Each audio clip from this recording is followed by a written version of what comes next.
So, I mean, we've got people from many different countries here tonight, and there's always a slight change in the perceptions of values, the understandings based upon the country that you were brought up in.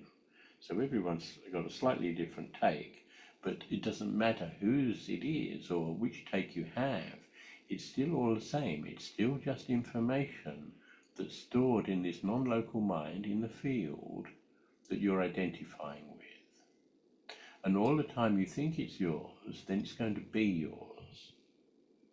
And it takes practice to step outside of that understanding, to step outside of that belief that this is mine, this is who I am.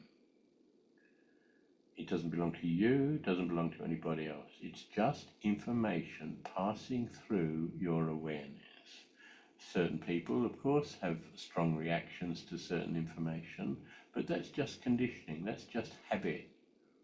And that's just an addiction that we are comfortable with, even though it might be killing us. We're still comfortable with it because we know nothing more. From a Buddhist point of view, this reality that we all exist within on this third dimensional plane is built on greed, fear, and ignorance. And you only have to look around. You don't have to look very far to see that examples of that all over the place. And we're also lost in that sea of consciousness in that field because we still strongly identify with phenomena, even though that phenomena has got nothing to do with us. This is fundamental misunderstanding about who we are.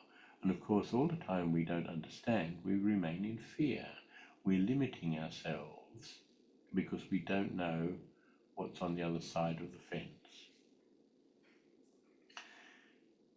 I don't know what's on the other side of the fence from where I am, but certainly from where I am, there's nothing to be afraid of.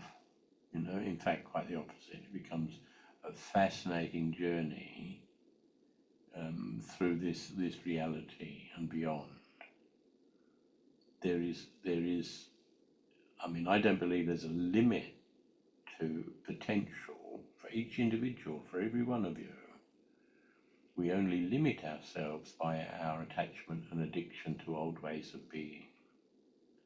But I don't believe we've got truly any idea of how powerful beings we are.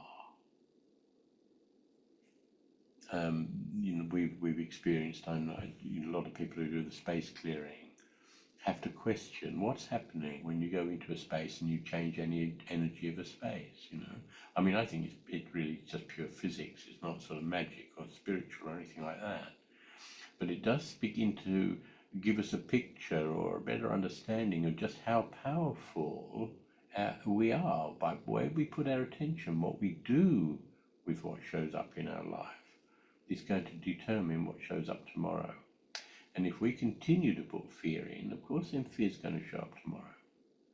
If we can gradually replace fear with compassion, then compassion will show up. And then the world will change, because what's happening is you're disassociating yourself with the fearful energy, the low frequency stuff, by understanding what's going on and not giving energy to the low energy fearful states. So you're moving into a higher state of vibration, which is accessing more and more different information. And that's available to everybody here now. It's not something that's waiting for you down the street round the corner. It's available now, but we don't access it because of this attachment to the past.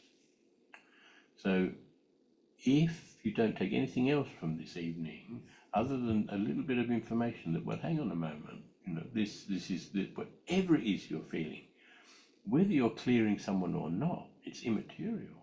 When you're clearing someone, you've got subject object. You've got the ability to be more objective about what's going on in your own body. When you're not clearing anyone, you revert back to the default and take it all personally.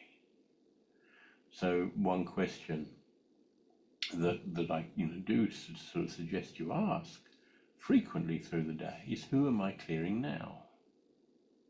Because it's just trying to develop more objectivity around what you're noticing, so you don't get lost in the feeling. You don't think that it's yours all of the time. You keep asking, who am I clearing? Who am I clearing?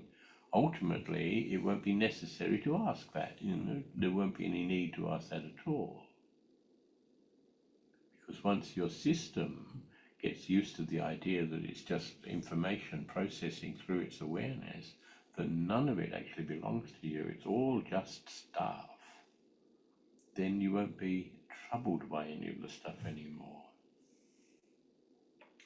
So try to remember that no matter what is happening to you, no matter how intense it appears to be, it's still a product of your own imagination or where you've put energy in the past. And if you continue to take it personally, then it's going to continue to show up tomorrow.